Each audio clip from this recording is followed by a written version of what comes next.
Welcome to the Sanity Project Podcast, the place for techies and non-techies who work in the techie world whose work-life balance plan has imploded.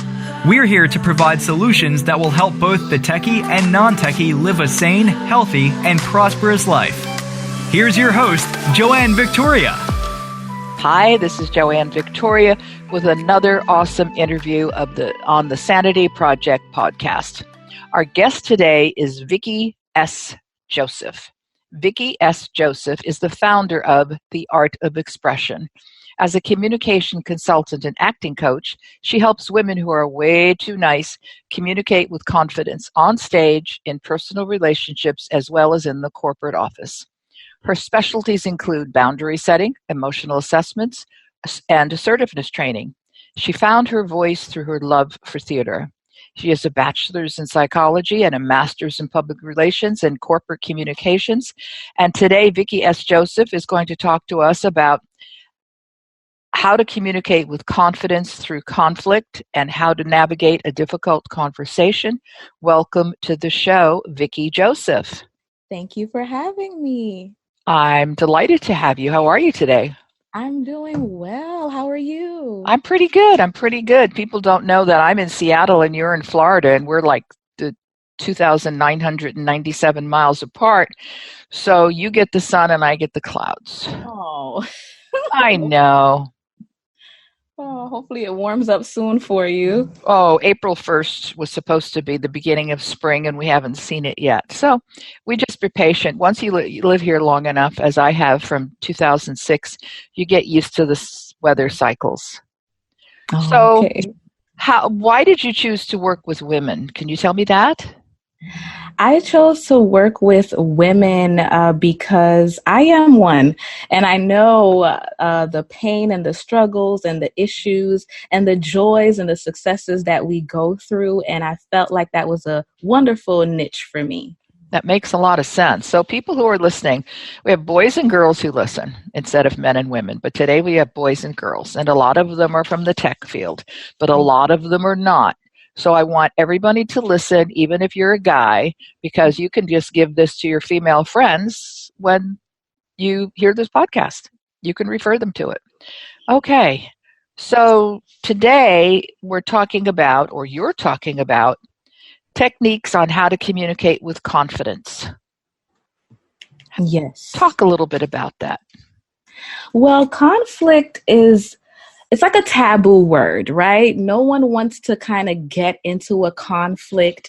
And oftentimes we don't want to ruffle any feathers or rock the boat. And because of that, we may miss opportunities. We may lose the morale of an organization because we're afraid of having those difficult conversations. So we keep employees longer than they need to be. We're in relationships longer than we need to be because we're afraid of conflict and having those difficult conversations.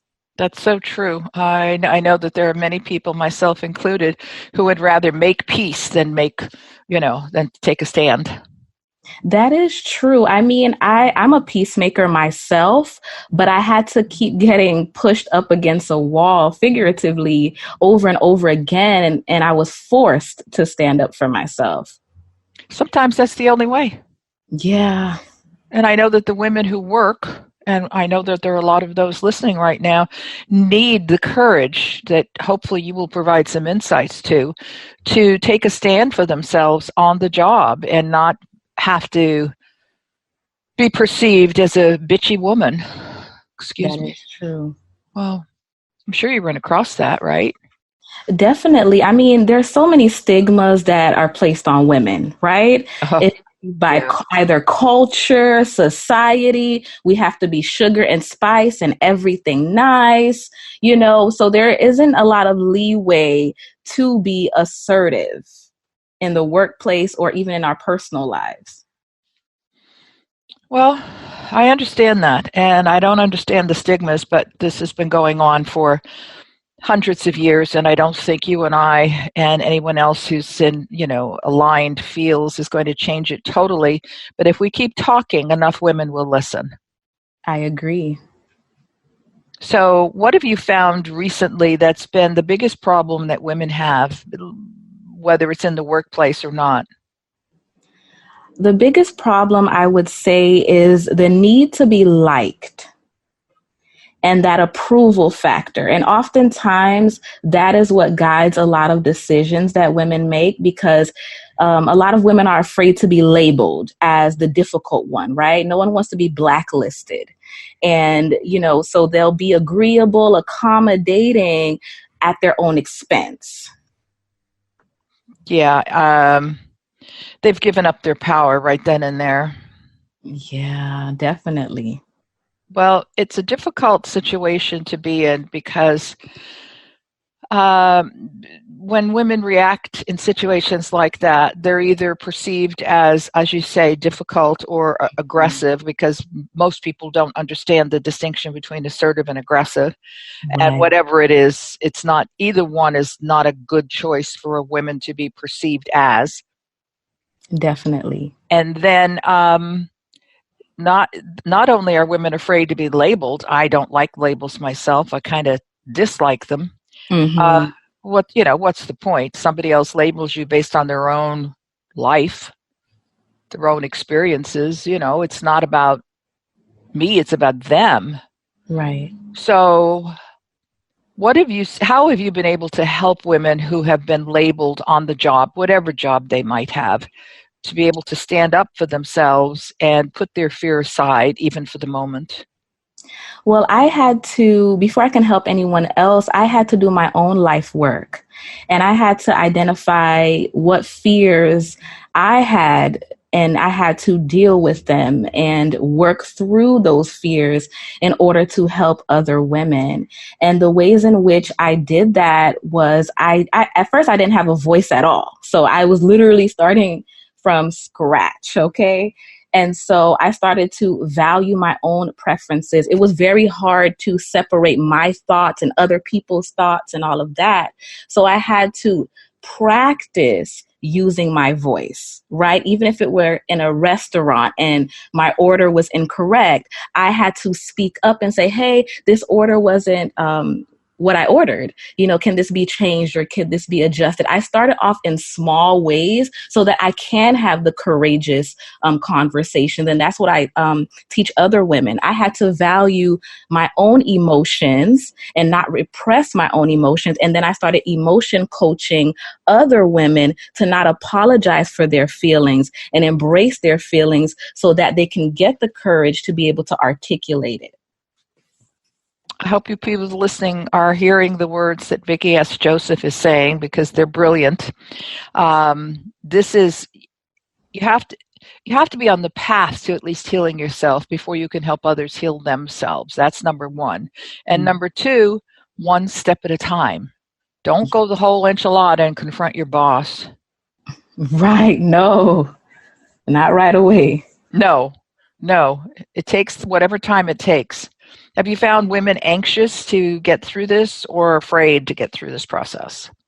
I would say both, because oftentimes when someone's taken advantage of by many people over the years and they don't deal with whatever pain that is, oftentimes it will come off aggressive and with anger and frustration because of all the pain and all the things people have put them through. So they may come off very heated versus calculated, and there's a strategy to it. And then there's the people who have done their life work, they've done it, and they can approach the situation in a demeanor with tact and with strategy. So I've dealt with both sides. So give me an example of both of those sides, tact and strategy, if you can. Okay, well, let's say we talked about the boss, right? Correct. Now, this is someone that has authority over, your livelihood pretty much. And in regards to financial, gain with employment. And so if it were a boss that wasn't doing what he or she had to do, in this token, there are baby steps, right? Mm-hmm. At first, it could be a cordial conversation. It could be via email at first. And then you don't want to go at this alone. At first, you can address it one-on-one. And then you want to bring other people involved. If there's an email, you want to CC people on that email, right? So you can have witnesses. Then it's not your word against the other person's word, right? Got it. And if someone is, if they've dealt with trauma or something along those lines, at that point, they may have to go through therapy to process through those emotions and process through those feelings. They have to identify all of the toxic relationships or situations that they've been in, and they have to deal with all of those, process through it. It might be either through forgiveness or even repressed things. They have to bring all of those up, because what we bury and we don't deal with, it never goes away. So once we deal with that, then the person can actually have the tough conversations. This is what I think people don't get this, that your body never gives up unless your body never gives up the truth about what's going on in your life unless you do something to get it out. I promote forgiveness with a lot of my clients because it's an in-depth way and an ongoing way to get things out of yourself so that you can again speak your truth. I didn't mean, it just came to me here, but because what you bury is not dead. That is true. And if you don't deal with it. So go ahead. So you have tact and strategy. Right. So we just had a little bit of both. Yes. And also I wanted to add delivery matters. And that's a part of the tact. And oftentimes, when you're in a frustrating situation and in regards to conflict, they say you get more bees with honey. And so if you approach the situation with anger and frustration, oftentimes that's the same energy you're going to receive. So with tact, you have to couple it with the delivery. Okay. So for someone who may be obviously, a little bit of anxiety, let's say, and this is their first or second time out of the gate in taking a stand for themselves. Mm-hmm. How should they approach the person? Let's say they're not going to be angry. They're going to be not angry. But sometimes women who have been in this hellhole don't know how to act. Right. I agree. I think first of all, there has to be some work before you approach the person. You have to first identify your feelings, right? What are you feeling? Is this the 9-year-old self, your 9-year-old self that's hurt and betrayed and you didn't deal with that? Or is this the adult person, your adult self that felt violated by what happened today in the present time? And so once you identify your feelings, then if it's through journaling or talking to a friend, then you're kind of blowing off some steam here. Right? And then after that, you organize your thoughts, right? I was taught in grade school how to write a paragraph, intro, body, conclusion, right? Mm-hmm. So you want to organize your thoughts. That way, when you present the message to someone, it's not convoluted, right? Because you can then miss the person. You can miss the whole message because you're all over the place, right? So you want to identify your feelings, organize your thoughts, and then focus on the delivery. So all of that has to happen before you even approach the person. Because as women, people often will throw little, like we talked about labels earlier. Oh, you're being emotional, right? Mm-hmm. Or is it that time of the month? Oh my. So they'll say little things at you if you don't do your own work before you approach the situation. So even if your voice is calm, we can't control. They might throw a jab at you anyway. But the object of this is do all of your work before you present yourself in that situation, because they will throw jabs at you sometimes. There you go. And you can be part of that work, correct? Absolutely. Okay. So we're not quite finished yet, but I want you to tell people where they can get in touch with you and how they can get in touch with you. Okay, well, my website is VickySJoseph.com. I am on Instagram and Twitter at Vicky All Day. There you go, Vicky All Day. Okay, so I'm looking at they have to do their work, and if they need to see someone to talk about it and to help them plan this organization of thoughts and the focusing on the delivery, you're the right person to do that. And I'm sure you tell them to expect some sort of failure, that they're not, you're not going to solve 30 years of problems in one day in one 2-minute meeting or something like that. Yes? No? I agree. I have a step that's called brace yourself for impact. There we go. And that is exactly what I share, because this is when all else fails, right? You did your homework, you did your research, you journaled, you talked about it, you made sure that your feelings were valid, everything. And then you have the conversation and the person literally is not listening. You're talking to a brick wall. I plan that in there because you can leave the conversation feeling defeated, right? The person can literally throw the conversation, turn it all back on you and gaslight you. What are you talking about? I never did that. I never said that.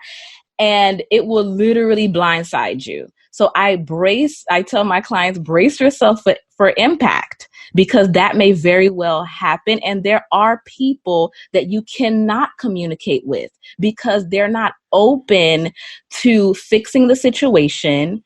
They deflect, right? Mm-hmm. And so you won't be able to have a conversation with someone like that. Or if they're abusive, you won't be able to. You have to protect yourself. You can't have that conversation with someone like that. Yes, it just flashed in my brain somewhere deep down, but I guess it's not so deep if I can remember it. When I was still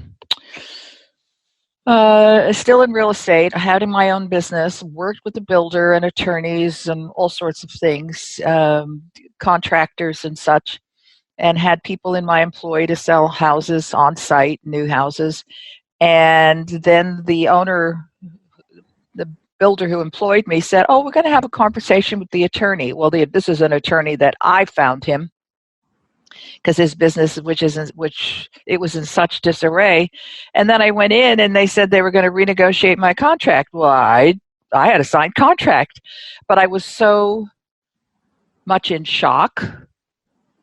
It was a different time for me. I had no voice, none, mm-hmm. That I walked out. I had nothing. There was nothing I could do but leave. And I certainly don't want the women and the men who are listening to this leave. Learn some tools and strategies, certainly here today from Vicky S. Joseph. But I left the meeting and I left hundreds of thousands of dollars at the table. If I had followed through, probably wouldn't have lasted anyway, because obviously something was going on. But, I could have been retired. But I did. I left hundreds of thousands of dollars on the table. And I couldn't, in retrospect, I have to forgive myself for not knowing enough at the time. Mm-hmm. But if you don't have anything to fall back on, which is what we're telling you today, listeners, Vicky Joseph is giving you some tools to fall back on if you feel unprepared and insufficient to the task. So obviously, when people are not open to fix the problems, when people are not willing to communicate with you, what is your suggestion there? I think with your experience, the beauty of communications is that it's an art, right? There isn't one size fit all. Yeah. With that. And you know what? There are going to be occasions where you need to leave the money on the table, right? All money is not good money. Right. So there are times where it might not be a verbal stance. It might just be a stance in a different way. Right. You know what I mean? And so, I understand, for your experience, you may have wanted to do it a little different, but it sounds like you stood up for yourself. Yeah. There was a little cleaning up after that because I said, this is it. I can't, in my own mind, I recall that I could not deal with these people again if they had such disregard for my feelings and my business acumen and were willing to break a contract. But so that it was a good thing. Right. There were good things that occurred because of it. I just went in a different direction, and that's part of what got me into workshops. And see, so there's always something good. Not always, but if you look for it, there's always something good that happens. Right. But it was a shock to my system. So I just got up and walked. And I'm glad you're saying that it was not, I thought at the time that it was a weak move because I just felt so helpless. Right. And it's a terrible feeling to feel helpless when you've been working in the world for a while and, being successful, and all of a sudden somebody goes, whoops, let me take that rug out from under you, Joanne. Oh, my Lord. Yeah, no, I mean, I think that, you did what you had to do in that time. And, of course, if I do it too, I look back, I could have done this differently. But look, you walking out opened the door for you to start, your amazing platform. Yeah. So what tips, and I hate to minimize the word because it's not a minimal word, what can you give top 2-3 things to women who are listening right now that they can take and do for themselves and feel a little bit more empowered today? Okay, the first thing I want to share is to take off the rose-colored glasses and to see people for who they are. Oftentimes, we ignore our intuition. We allow people into our lives that are boundary busters and that make life difficult for us. But if we see people for who they are, we would then be more selective of certain people. That way, we might not have to have all of these conflicts and these difficult situations, right?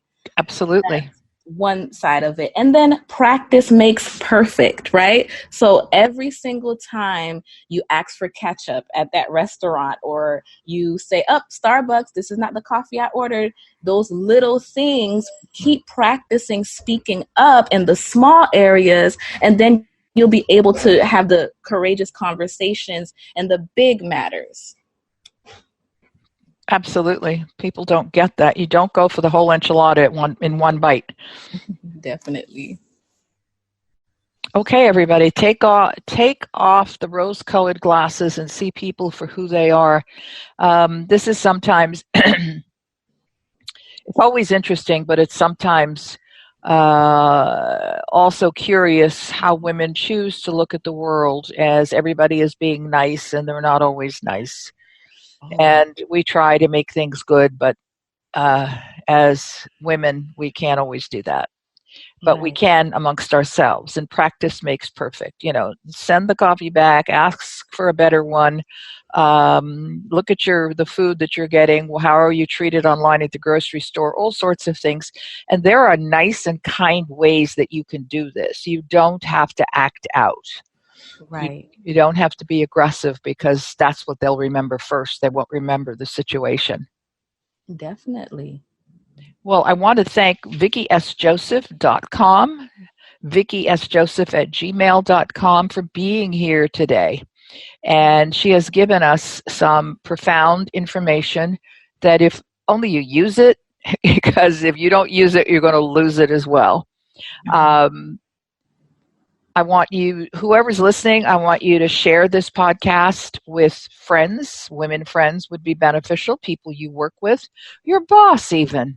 This would be a nice passive way of opening up your boss's mind. Just say, hey, Harry, why don't you listen to this? It's interesting. Or in some not so passive way, but whatever. But there's many things you can do with this. And also go to iTunes and give Vicky S. Joseph a 5-star review for her information and the way she has presented it. Well, thank you so much for having me. Well, if there's anything else you want to say before we finish out, just let me know now. Okay, I just want to say that you are more powerful than you know, and keep going. Okay, there's Vicky's motto for the day. You are more powerful than you know, and keep going. For those of you also listening, you can go to my website at askjoannevictoria.com and sign up where it says subscribe to 5 steps to better work-life balance. Everybody have a great day, and we'll talk to you soon. Bye. I hope you enjoyed this episode of the Sanity Project podcast. Please go to askjoannevictoria.com to listen to more podcasts and get a free copy of her report, 5 Steps to Achieve Work-Life Balance. That's askjoannevictoria.com. Take care, and thanks for being here.